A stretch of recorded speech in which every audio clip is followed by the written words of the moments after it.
The Lion and the Mouse. A lion asleep in his lair was woken up by a mouse running over his face.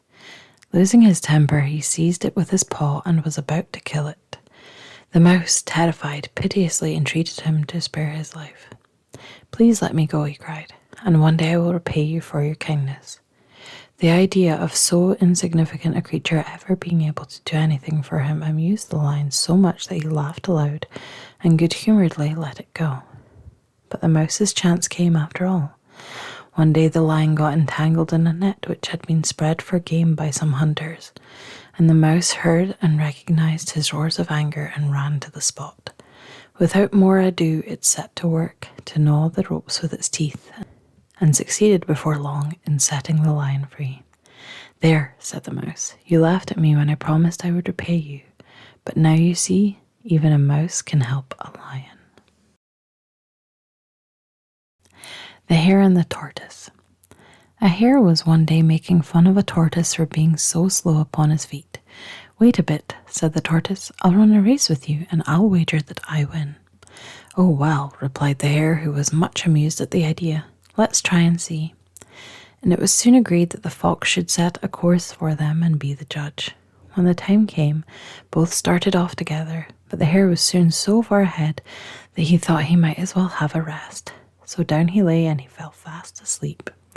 Meanwhile, the tortoise kept plodding on, and in time reached the goal. At last the hare woke up with a start, and dashed on at his fastest, but only to find that the tortoise had already won the race. The Town Mouse and the Country Mouse.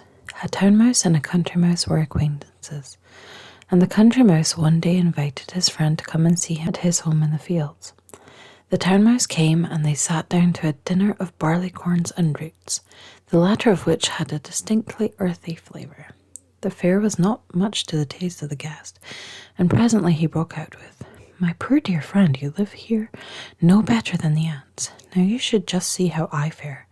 My larder is a regular horn of plenty. You must come and stay with me, and I promise you shall live on the fat of the land." So when he returned to town, he took the country mouse with him, and showed him into a larder containing flour and oatmeal and figs and honey and dates. The country mouse had never seen anything like it, and sat down to enjoy the luxuries his friend provided.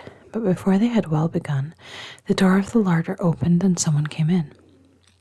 The two mice scampered off and hid themselves in a narrow and exceedingly uncomfortable hole. Presently, when all was quiet, they ventured out again, but someone else came in, and off they scuttled again. This was too much for the visitor. "Goodbye," said he. "I'm off. You live in the lap of luxury, I can see, but you're surrounded by dangers, whereas at home I can enjoy my simple dinner of roots and corn in peace."